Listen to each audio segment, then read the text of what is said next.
আল্লাহ পাক আমাদেরকে এই জন্য সৃষ্টি করেন নাই যে একটা মেয়ের জন্য আত্মহত্যা করে ফেলবে নাকি। একটা একটা মোবাইল ফোন একটা মেয়েকে কিনে দিয়েছেন, তার জীবন নষ্ট করে ফেলছে।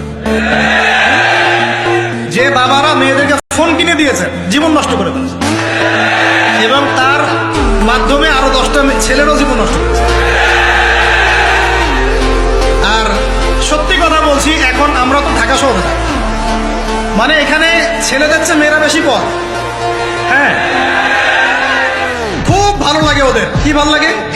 একটা ছেলের সাথে বাইকে করে ঘুরবে, টাকা খসাবে, এখানে ওখানে ডেট করবে, এগুলোতে খুব মজা পায়। এগুলোর জন্য কি তাকে সৃষ্টি করা হয়েছে? আপনি বলেন, এই মেয়েদেরকে আপনি যখন ঘরে নিয়ে আসবেন, আমি নারী বিদ্বেষী কথা বলছি না, নারীদেরকে আমরা অনেক অনেক সম্মান করি, অনেক শ্রদ্ধা করি।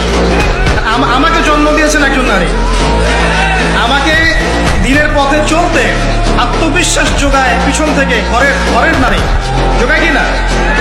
আমার নিজের কন্যা সন্তান আছে, আমরা মেয়ের বাবা।